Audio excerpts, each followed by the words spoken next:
The three-body problem, the three. Death's End continues the narrative from the Dark Forest, delving deeper into the Dark Forest theory that governs the universe while expanding our understanding of its vast, intricate nature. In this final chapter of the saga, humanity's solar system ultimately faces unavoidable destruction. But through rich and meticulous detail, Liu Cixin paints a vivid picture of the universe's final moments, what he calls the fate of Death's End. Written by the Chinese author Liu Cixin, serves as the conclusion to the acclaimed three-body trilogy. Published in 2010, this masterful work earned the prestigious Locus Award for Best Science Fiction Novel in 2017. It builds upon the ideas introduced in the previous novels, pushing the boundaries of imagination by portraying not only the collapse of a star system, but also offering a profound meditation on the ultimate fate of civilizations in a universe governed by cold, unforgiving cosmic laws. The protagonist of this story, Cixin, appears to be an ordinary young scientist, but over time she becomes a key figure in shaping the fate of humanity. Though she seems unremarkable at first, the course of her life takes unexpected turns, and through four pivotal decisions, she profoundly influences the future of human civilization, even determining the destiny of the entire solar system and the universe.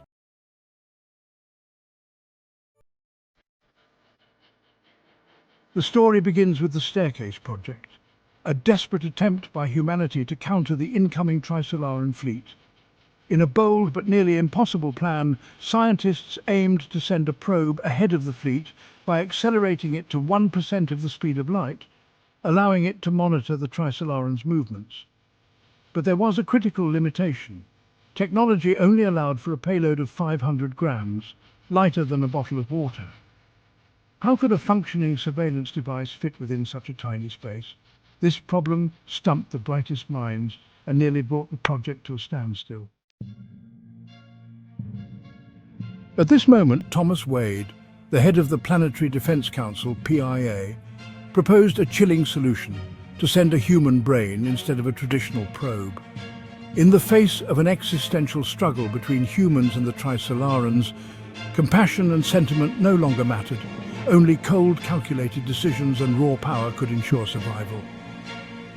Wade's proposal shocked everyone, but in such dire circumstances it became an unavoidable reality. Cixin then offered a seemingly reasonable suggestion: to use the brain of Yun Qianming, a young man scheduled for euthanasia. At 28 years old, Yun Qianming had been diagnosed with terminal illness, with only months left to live. Cixin believed that sending his brain on this perilous mission was the practical choice given the situation. Yet behind this decision lay a deeply personal and untold story. Yun Qianming had harbored an unspoken love for Cixin since their university days, silently watching over her for years without ever confessing his feelings. Facing the end of his life, Yun Qianming made a final romantic gesture. He spent his last 3 million yuan to anonymously buy a star and gift it to Cixin. The star symbolized his silent farewell and unexpressed love. Cixin, fully immersed in her work with Wade, had no idea of Yun Qianming's feelings or that he was the very candidate for euthanasia she had suggested. This contrast between Wade's cold pragmatism and Cixin's idealism was stark. Wade believed that ruthless sacrifice was necessary to buy humanity time, while Cixin was still bound by her sense of love and moral conscience. When Yun Qianming learned that his brain would be sent into space as part of this mission, his emotions were conflicted. He had given everything for Cixin, but now, unknowingly, she had set him on an irreversible path toward isolation and uncertainty. Despite the inner turmoil, Yun Qianming ultimately agreed, whether out of love for Cixin or a recognition that he had no other options. Just before Yun Qianming's brain was extracted, Wade coldly revealed the truth to Cixin. The star that had been gifted to her was Yun Qianming's final farewell. It was in this moment that Cixin realized the depth of Yun Qianming's love and the painful truth that she had unknowingly sent him on a lonely journey into the vastness of space. Guilt and sorrow overwhelmed her. Wade, however, watched her indifferently, not out of cruelty, but with the hope that this brutal experience would harden her, making her stronger and more rational. The solar sail carrying Yun Qianming's brain embarked on its voyage, bound for the unknown reaches of the Trisolaran fleet. Meanwhile, Cixin chose to enter hibernation, awaiting the future and the consequences of her decision. This choice not only changed the course of Cixin's life, but also laid the foundation for the future of human civilization. Yun Qianming's brain would ultimately become humanity's last thread of hope in a time of despair. Beneath this story is a profound exploration of the intersection between emotion and logic, love and sacrifice, as humanity grapples with impossible choices in the face of an alien threat. Cixin's first decision set in motion a series of events that not only altered her own fate, but also propelled humanity into a new chapter in its fight for survival.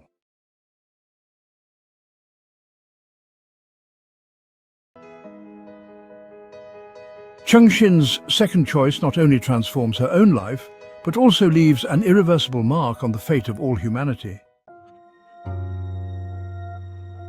To fully grasp the significance of Cixin's decision, we must first revisit the previous generation's sword guardian, Liu Cixin. As the protagonist of the second book in the Three-Body Problem series, Liu Cixin successfully deterred the Trisolaran civilization using the dark forest theory. Under his formidable influence, a fragile peace was established between humanity and the Trisolarans. No longer regarded as foes, the Trisolarans became humanity's neighbors. During this period, human technology advanced rapidly, benefiting from the knowledge shared by the Trisolaran civilization, which helped lift the technological embargo on Earth and propelled its civilization into a new era of progress. At the same time, humanity began to share its rich cultural heritage with the Trisolarans: novels, poetry, films, and more. These artistic expressions deeply resonated with the Trisolaran people, who started to appreciate and even create their own cultural works. After 60 years of cultural exchange, the lines between human and Trisolaran art became so blurred that many could no longer distinguish which creations belonged to which civilization. Yet beneath this veneer of peace, the spectre of true deterrence still loomed. Liu Cixin held a mutually assured destruction button in his hand. Should he press it, the coordinates of the Trisolaran star system would be broadcasted across the universe. According to the Dark Forest theory, the exposed Trisolaran civilization would be targeted by other advanced civilizations. This also meant that Earth's coordinates could potentially be revealed, putting both humans and Trisolarans in grave danger. As the Sword Guardian, Liu Cixin was the guardian of this button, embodying the fragile peace between the two civilizations. Over time, however, many began to feel that while Liu Ci's deterrence was effective, it also sowed seeds of unease, especially as the Trisolaran civilization became increasingly benevolent and friendly. Questions arose about the necessity of having such a cold and unfeeling Sword Guardian. Some even argued that keeping someone like Liu Cixin in control of such power posed a significant risk. If he were to become emotionally unstable or make a rash decision, both civilizations could face annihilation. As Liu Cixin aged, he realized it was time for him to retire. Thus, the search began for a new Sword Guardian. It was at this pivotal moment that Cixin stepped into the spotlight. Having just awakened from a 60-year hibernation, Cixin was not the world-renowned hero she would later become. Her only claim to fame was that she was the last living person associated with the star that Yun Qianming had purchased for her years ago. Many of the star buyers had perished over the decades, leaving her as a living symbol of an era. Coupled with her gentle and empathetic nature, Cixin won the hearts of the people, who believed she was the ideal candidate to serve as the new Sword Guardian and continue safeguarding the fragile peace between humanity and the Trisolarans. However, not everyone shared this belief.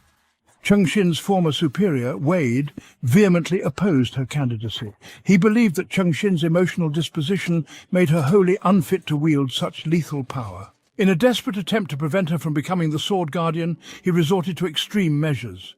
He planned to assassinate her. But Wade's plan failed. His gun jammed, allowing Cixin to miraculously survive. The assassination attempt instead drew more attention to her, and she gradually found herself being thrust onto the stage as a candidate for the Sword Guardian position. Amidst this turmoil, the ambassador from the Trisolaran world, an entity known as Suzy, who presented herself as a gentle, kind Japanese woman, appeared before Cixin.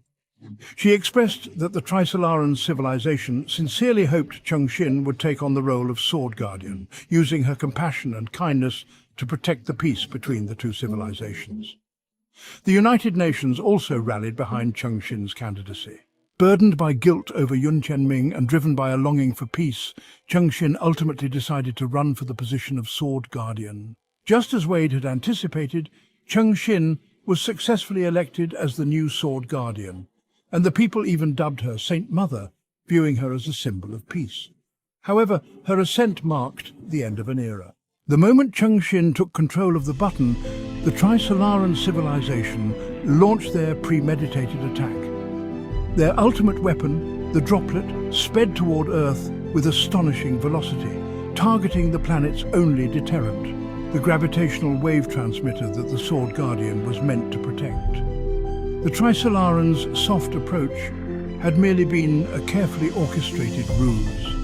They had been waiting for a soft-hearted Sword Guardian who would hesitate to press the mutually assured destruction button, and now they had found one. The droplet successfully destroyed the Deterrence system, shattering the balance established by the Dark Forest era. Soon after, the Trisolaran fleet dispatched a second wave, traveling at light speed.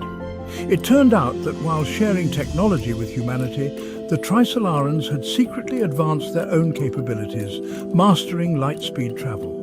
This meant that in just 4 years, the Trisolaran fleet would arrive at Earth, leaving humanity with almost no chance of retaliation. In the meantime, Suzy announced that Earth had now become Trisolaran territory. Humanity was to be forcibly relocated to Australia, which would serve as the last refuge for the human race. Suzy promised that millions would survive, but Earth's civilization would dwindle into a mere lamp in a tomb, flickering faintly amid the encroaching darkness. Cixin, once hailed as a beacon of hope, arrived in a desolate Australia that had turned into a living hell. Yet her arrival was met not with gratitude, but with rage. She was beaten and spat upon by furious crowds. The transformation from a saint to a pariah left her steeped in regret and despair. She began to wonder if Wade's assassination attempt had succeeded, or if he had become the Sword Guardian. Perhaps the deterrence could have continued, and Earth's fate wouldn't have been so grim.